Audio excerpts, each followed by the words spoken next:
மூளைங்கிறது ஒரு பெரிய பங்கு வகிக்கும்.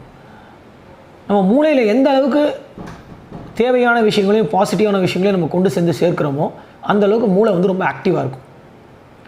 இதில் வந்து பல விஷயங்கள் ரொம்ப முக்கியம். மூளைங்கிறப்ப வந்து எப்படி நம்ம வயிற்றுக்கு உணவில் வந்து சத்துள்ள உணவு தான் உட்கொள்ளணும்னு நம்ம சொல்கிறோமோ, அதே போல் மூளைக்கு கொண்டு சேரக்கூடிய விஷயங்களையும் தேவையான விஷயங்கள் தான் இருக்கணும். ஸோ மூளை அப்படிங்கிறத வந்து அந்த பிரெயின் எக்ஸசைஸுங்கிறத எப்படி பண்ணணும் அப்படின்னா, இப்போ மன அழுத்தங்கிறது எப்போ வரும் அப்படின்னா, ஒரு விஷயத்தை பற்றி நம்மளுக்கு பயம் இருக்கும், ரெண்டாவது ஒரு குழப்பம் இருக்கும், தெளிவு இல்லாமல் இருக்கும், இல்லை நம்மளுக்கு வந்து என்ன செய்யணுங்கிற ஒரு வழி இல்லாமல் இருக்கும். இந்த மாதிரியான பல விஷயங்களுக்காக நம்மளுக்கு மன அழுத்தமோ ஸ்ட்ரெஸ்ஸோ டிப்ரெஷனோ வரலாம். அது இந்த தேர்வுக்கு தேர்ச்சி பெறக்காக நம்ம தயார்படுத்திட்டு படிக்கும் போது ஏன் வருது அப்படின்னா, யூத் பேப்பரின் இனிய வணக்கம். மறக்காமல் சப்ஸ்கிரைப் பண்ணுங்கள், பக்கத்தில் இருக்க பெல் ஐகானை கிளிக் பண்ணுங்கள். தேங்க்யூ. வணக்கம், என்னுடைய பேர் செல்வநாகரத்தினம். நான் 2010 இந்திய காவல் பணியில் சேர்ந்தேன். மத்திய அரசு யூனியன் பப்ளிக் சர்வீஸ் கமிஷன் சொல்லக்கூடிய மத்திய தேர்வாணையம் அவங்க நடத்தக்கூடிய குடிமை பணிகளுக்கான தேர்வில் தேர்ச்சி பெற்று 2010 நான் இந்திய காவல் பணியில் சேர்ந்தேன். இப்போது 2021ஆம் ஆண்டு ஏப்ரல் மாதத்திலிருந்து கோவை மாவட்ட காவல் கண்காணிப்பாளராக பணிபுரிந்து வருகிறேன். இப்போ மன அழுத்தங்கிறது எப்போ வரும் அப்படின்னா, ஒரு விஷயத்தை பற்றி நம்மளுக்கு பயம் இருக்கும், ரெண்டாவது ஒரு குழப்பம் இருக்கும், தெளிவு இல்லாமல் இருக்கும், இல்லை நம்மளுக்கு வந்து என்ன செய்யணுங்கிற ஒரு வழி இல்லாமல் இருக்கும். இந்த மாதிரியான பல விஷயங்களுக்காக நம்மளுக்கு மன அழுத்தமோ ஸ்ட்ரெஸ்ஸோ டிப்ரெஷனோ வரலாம். அது இந்த தேர்வுக்கு தேர்ச்சி பெறக்காக நம்ம தயார்படுத்திட்டு படிக்கும் போது ஏன் வருது அப்படின்னா, இப்போ கல்லூரியில் எழுதுகிற மாதிரி வந்து ஒரு பள்ளியில் வந்து ஒரு கல்லூரியில் வந்து 1000 பேர் இருக்காங்க, 1000 பேர் எழுதுகிறாங்க, 1000 பேர் தேர்ச்சி பெறுறாங்கிற விஷயம் இது கிடையாது. இதில் 2 லட்சம் பேர் எழுதுகிறாங்க, 3 லட்சம் பேர் எழுதுகிறாங்க, ஆனால் 1000 பேர் தான் செலக்ட் ஆகிறாங்க. அப்படி இருக்கப்ப நம்மளுக்கு அந்த பயம் ஆட்டோமேட்டிக்காக வந்து அந்த 1000 பேரில் நம்ம இருப்போமா, நம்மளுக்கு வேணுங்கிற சர்வீஸ் நம்மளுக்கு கிடைக்குமா, நம்மளோட சொந்த மாநிலத்தில் பணிபுரியறதுக்கான வாய்ப்பு கிடைக்குமா, இந்த மாதிரி பல விஷயத்துக்கான குழப்பங்கள் வரும். இது மட்டும் இல்லாமல் நம்மளை சார்ந்த சில குழப்பங்கள் வரும். நம்மளை வந்து சில பேருக்கு வந்திங்கன்னா ஃபினான்ஷியலாக ப்ராப்ளம் இருக்கும், சில பேருக்கு பர்சனலாக ஃபேமிலி ப்ராப்ளம்ஸ் இருக்கும், சில பேருக்கு அவங்க படிக்கிறதுலேயே சில ப்ராப்ளம்ஸ் இருக்கும். இந்த மாதிரி பல்வேறு ப்ராப்ளம்ஸும் இருக்கும், இந்த மாதிரியான சந்தேகங்கள் இருக்கும். இது எல்லாத்துக்கும் ஒரே தீர்வு அப்படின்னு சொல்கிறத விட ஒரு தீர்வுங்கிறது கிடையாது. இதில் நம்ம என்ன பண்ணணும் அப்படின்னா, நம்மளை வந்து சரியான ஒரு விஷயமா நான் சரியான ஒரு வழிமுறையை என்ன பின்பற்றணும் நான் சொல்லுவேன் அப்படின்னா, எந்த ஒரு விஷயத்தையுமே ஓவர் திங்கிங் இருக்கக்கூடாது. என்ன நடக்குதோ அது நடந்து தான் தீரும். ஆனால் நம்ம எதை மாற்ற முடியும், நம்ம கையில் என்ன இருக்குங்கிறது நம்மளோட உழைப்பு, நம்மளுடைய முயற்சி, நம்ம செய்யக்கூடிய விஷயங்கள், இதுதான் நம்மக்கிட்ட இருக்குது. ஸோ அதன் அடிப்படையில் ஒரு மாணவரோ ஒரு இந்த தேர்ச்சிக்கு தேர்வு பெறுறவரோ வந்து எந்த ஒரு விஷயத்தையும் ரொம்ப பற்றி ஓவர் திங்கிங் பண்ணாமல் என்ன தேவையோ அதை செய்யணும். அன்றாடம் இன்றைக்கி என்ன தேவை, இன்றைக்கி நான் படிக்கணும், இன்றைக்கி இந்த சப்ஜெக்டை படிக்கணும், இன்றைக்கி இந்த தேர்வை நான் எழுதணும், இன்றைக்கி இந்த புத்தகத்தை படிக்கணும், இன்றைக்கி நாளிதழை படிக்கணும், இன்றைக்கி நியூஸ் பேப்பரை படித்து நோட்ஸ் எடுக்கணும், இன்றைக்கி வந்து இந்த கிளாஸை நான் அட்டன் பண்ணணும் அப்படின்னு அன்னன்னைக்கு இந்த பவர் ஆஃப் டெய்லி ஹேபிட்ஸ்ன்னு சொல்லுவாங்க. அது ரொம்ப ஒரு முக்கியமான விஷயம். ஒரு நாள் நீங்கள் என்ன செய்கிறீங்கிறது தான் உங்களோட ஒரு வருடத்தை முடிவு பண்ணும். அந்த ஒரு வருடத்தில் வர்றது வந்து அடுத்த 2, 10, 15, 20 வருடங்களுக்கு முக்கியமோ. அந்த மாதிரி ஒரு நாளாக நீங்கள் செய்யக்கூடிய விஷயங்கள் தான் வந்து உங்கள் வாழ்க்கையில் நீங்கள் பெறக்கூடிய வெற்றியை முடிவு பண்ணும். The Rome was not built in a டேன்னு சொல்லுவாங்க. அந்த மாதிரி எந்த ஒரு பெரிய விஷயமோ எந்த ஒரு அரிய ஒரு சாதனையோ ஒரே நாளில் செய்யக்கூடியதாக இருக்காது. கண்டிப்பாக அதற்கான முயற்சியும் அதுக்கான திட்டமிடுதலும் அதுக்கான உழைப்புகளும் பல நாட்கள், பல மாதங்கள், பல வருடங்கள் போகக்கூடியதாக இருக்கணும். அதை ஒவ்வொருத்தரும் புரிஞ்சுக்கணும். இந்த காலத்தில் இருக்கக்கூடிய மாணவர்கள், பொதுவாக பள்ளி மாணவர்கள், கல்லூரி மாணவர்கள்கிட்ட நான் பார்க்குறது ஒரு மிகப்பெரிய குறையாக நினைக்கிறது வந்து, வாழ்க்கையில் எல்லாத்துக்குமே ஒரு ஷார்ட்கட்ஸ், ஒரு ஒரு ஒரு ஒரு குறுக்கு வழியை தேடுறது. அது ரொம்ப தவறான ஒரு விஷயம். உங்களுடைய அஸ்திவாரம், உங்களுடைய ஃபவுண்டேஷன் ஸ்ட்ராங்காக இருக்கும். அந்த ஃபவுண்டேஷன் போடுறதுக்கான நாட்கள் நான் சொன்ன மாதிரி அதிகமான நாட்களாக இருக்கும். ஒரு பெரிய பில்டிங் கட்டுறோம், 30 மாடி, 40 மாடி, 50 மாடின்னு, அவ்வளோ பெரிய பில்டிங்க்கு அஸ்திவாரம் போடுறதுக்கான நாட்கள் தான் அதிகமாக இருக்குமே தவிர, அதுக்கப்புறம் மேலே போக மடமடன்னு அது போயிடும். இது வந்து பில்டிங் கட்டுறவங்க சிவில் இன்ஜினியர்ஸ் கிட்ட கேட்டால் சொல்லுவாங்க, இல்லை நீங்களே பார்த்தாலும் தெரியும். ஸோ அந்த அஸ்திவாரங்கிறது தான் முக்கியம்.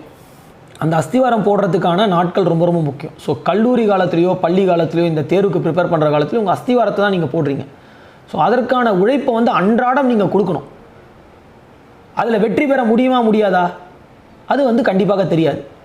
ஆனால் உங்கள் உழைப்பினால் கண்டிப்பாக அந்த வெற்றி கிடைப்பதற்கான சாத்தியத்தையும் ப்ராபபிலிட்டின்னு சொல்லக்கூடிய அந்த விஷயத்தையும் நீங்கள் அதிகப்படுத்துறீங்க. ஸோ மாணவர்கள் வந்து என்ன நம்ம தேர்வுக்கு தேர்ச்சி பெறுறோமா இல்லைங்கிறத விட நம்மளோட உழைப்பு, நம்மளுடைய அந்த அன்றாட பழக்க வழக்கங்கள், நம்ம அன்றாடம் செய்ய வேண்டிய விஷயங்களை செஞ்சு இந்த தேர்வுக்கு செய்ய வேண்டிய விஷயங்களை சரியாக செஞ்சாலே போதும் நான் நினைக்கிறேன். ஆட்டோமேட்டிக்காக உங்களோட ஸ்ட்ரெஸ், டிப்ரெஷன் குறைஞ்சிரும். ரொம்ப எளிதாக சொல்லணும் அப்படின்னா ஆங்கிலத்தில் சொல்லுவாங்க, idylls mind is a devil's பேரடைஸ்ன்னு சொல்லுவாங்க. எப்போ ஒரு மனிதன் சும்மா வேலை செய்யாமல் இல்லை தன்னுடைய நேரத்தையோ தன்னுடைய காலத்தையோ தன்னுடைய முயற்சியவோ வந்து தேவையில்லாத வேலைகளிலும் சரியான பாதையிலும் செல்லக்கூடாத விஷயங்களையும் கவனம் செலுத்துகிறானோ அந்த மனிதனுக்கு வந்து ஒரு சரியான ஒரு உபயோகப்படும் ஒரு விஷயமா இருக்காது. ஸோ அந்த விஷயத்தில் பார்த்தீங்க அப்படின்னா மூளைங்கிறது ஒரு பெரிய பங்கு வகிக்கும். நம்ம மூளையில் எந்த அளவுக்கு தேவையான விஷயங்களையும் பாசிட்டிவான விஷயங்களையும் நம்ம கொண்டு சேர்க்கிறோமோ அந்த அளவுக்கு மூளை வந்து ரொம்ப ஆக்டிவாக இருக்கும். இதில் வந்து பல விஷயங்கள் ரொம்ப முக்கியம். மூளைங்கிறப்ப வந்து எப்படி நம்ம வயிற்றுக்கு உணவில் வந்து சத்துள்ள உணவு தான் உட்கொள்ளணும்னு நம்ம சொல்கிறோமோ அதே போல் மூளைக்கு கொண்டு சேரக்கூடிய விஷயங்களையும் தேவையான விஷயங்கள் தான் இருக்கணும். நல்ல கருத்துக்கள் இருக்கணும், அறிஞர்கள் சொல்லக்கூடிய நிறைய நல்ல விஷயங்கள் இருக்கணும், பெற்றோர்கள் சொல்லக்கூடிய நல்ல விஷயங்கள் எடுத்துக்கணும். ஈவன் சினிமா படங்களாக இருக்கலாம், பாடல்களாக இருக்கலாம், எல்லா விஷயத்துலையும் சொல்லக்கூடிய நல்ல விஷயங்களை நம்ம எடுத்தால் கண்டிப்பாக இருக்கும். ஸோ மூளை அப்படிங்கிறத வந்து அந்த பிரெயின் எக்ஸசைஸுங்கிறத எப்படி பண்ணணும் அப்படின்னா தினம் ஒரு புது விஷயத்தை கற்றுக்கணும், தினம் ஒரு நல்ல விஷயத்தை நம்ம தெரிஞ்சுக்கணும், தினம் வந்து நம்ம ஒரு சரியான ஒரு விஷயங்களை செய்யணும். இப்படிங்கிற ஒரு முயற்சி எடுக்க ஆரம்பித்தாலே உங்கள் மூளை வந்து ரொம்ப ஆக்டிவாக இருக்கும். ஸோ அப்போ புது விஷயத்தை நம்ம கற்றுக்கும் போது நம்ம மூளையில் வந்து ஒரு செயல்பாடு, கெமிக்கல் ரியாக்ஷன்ஸ் ஏற்படும். அதை வந்து வல்லுநர்கள் இன்னும் நிறையவே சொல்லுவாங்க, நான் அதை ரொம்ப டீப்பாக போக விரும்பலை. ஸோ எந்த அளவுக்கு நம்ம மூளையை ஆக்டிவாக யோசிக்கிறது, சிந்திக்கிறது, புதிய விஷயங்கள் கற்றுக்கிறதுலாம் ஆக்டிவாக வச்சுருக்கோமோ அந்த அளவுக்கு வந்து அந்த மூளையோட பிரெயின், அதை தான் பிரெயின் எக்ஸசைஸ்ன்னு நான் சொல்கிறேன். ஸோ அந்த மூளை ஆக்டிவ்னு இருக்கும். ஆக்டிவாக இருக்கக்கூடிய மூளையிலேருந்து நம்மளுக்கு பல உபயோகங்கள் இருக்குது. நிறைய விஷயங்களை ஞாபகம் வச்சுக்க முடியும், நிறைய விஷயங்களை பற்றி தெளிவான சிந்தனையை ஏற்படுத்த முடியும். முக்கியமாக இந்த தேர்வுக்கு தேர்ச்சி பெறுறதுக்கான அனைத்து விதத்துலையும் உபயோகமாக இருக்கும். இதில் நான் ஒரு நாளில் சுமார் 8லேருந்து 10 மணி நேரம் தான் படிப்பேன். நான் ஆனால் அந்த 8 மணிலேருந்து 10 மணி நேரம் நான் வேறு எந்த வேலையும் செய்ய மாட்டேன். நான் படிக்க மட்டும்தான் செய்வேன். நான் என்னோட மொபைல் ஃபோனில் என்ன நடக்குதுன்னு பார்க்குறதோ, இல்லை டிவி பார்க்குறதோ, இல்லை ஃப்ரெண்ட்ஸ் கிட்ட பேசுகிறதோ, வெளியே போகிறதோ அதை பண்ண மாட்டேன். இது வந்து நம்ம வாழ்க்கையில் எல்லா காலகட்டங்களையும் எல்லா ஸ்டேஜஸ்லையும் பண்ணக்கூடிய விஷயமாக நம்மளுக்கு அது இருக்கணும். வெறும் இந்த எக்ஸாமுக்கு படிக்கும் போது மட்டும் இருக்கக்கூடாது. நம்ம ஒரு வேலை செய்கிறோம், நம்ம வந்து ஒரு எடுத்துக்காட்டுக்கு வந்து நம்ம வந்து ஒரு கோர்ஸ் படிக்கிறோம். அந்த கோர்ஸ் படிக்கும் போது அந்த கோர்ஸ் படிக்கிறதுக்கான என்ன விஷயமோ அதை நம்ம செய்யணும். அதை நம்ம செய்ய மறுத்தோம் அப்படின்னா அந்த கோர்ஸில் நம்ம தேர்ச்சி பெற முடியாது. நம்ம ஒரு பேங்க்குக்கு போகிறோம், அந்த பேங்க்கில் நம்ம போய் ஒரு புதுசாக அக்கௌண்ட் ஓப்பன் பண்ணுறோம், பணம் போடணும். அப்போ அந்த பேங்க்குக்கு போகும்போது நம்ம அந்த பேங்க்கில் செய்ய வேண்டிய விஷயங்களையோ அதுக்கு தேவையான ஆவணங்களையோ இல்லை அந்த பணத்தையோ எடுத்துகிட்டு போய் சரியாக நம்மளோட டீட்டெயில்ஸை பதிவு பண்ணலன்னா அது தவறான அக்கௌண்ட் நம்பருக்கு போயிடும். ஸோ அந்த மாதிரி கவனம்ங்கிறது எல்லா இடத்துலையும் தேவை. ஸோ அது போல் நான் எதனால் இதை சொல்கிறேன் அப்படின்னா நம்ம எவ்வளோ நேரம் படிக்கிறோமோ அவ்வளோ நேரம் அந்த படிப்புக்கு சரியான விதத்தில் நம்ம உபயோகப்படுத்தணும். அப்படி நம்ம உபயோகப்படுத்தணும்னா கண்டிப்பாக நம்ம செய்யக்கூடிய அந்த 8 மணி நேரம் 10 மணி நேரம் போதும். மற்ற வேலைகள் நான் செய்யக்கூடியது உங்களோட ஹாபிஸ் இதெல்லாம் ஏன் வச்சுக்கணும்னு சொல்கிறேன் அப்படின்னா நம்ம முதல்ல சொன்ன மாதிரி இந்த ஸ்ட்ரெஸ்ஸு, டிப்ரெஷன் இந்த விஷயங்கள் வராமல் இருக்கிறதுக்கும், ரெண்டாவது என்னை பொறுத்த வரைக்கும் எல்லா இடத்துல இருந்துமே நம்ம வந்து சில விஷயங்களை கற்றுக்க முடியும். ஒரு மனிதர் வந்து புத்தக புழுவாக இருக்கிறத விட அவர் வந்து he should be a thinking man should be a thinking man.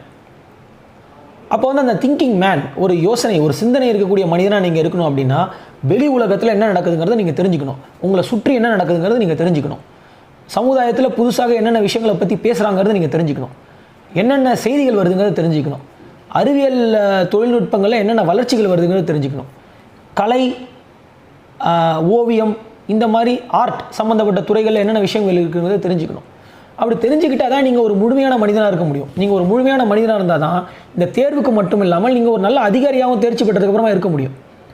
So கண்டிப்பாக இந்த பேலன்ஸுங்கிற ஒரு விஷயம் இருக்கணும்.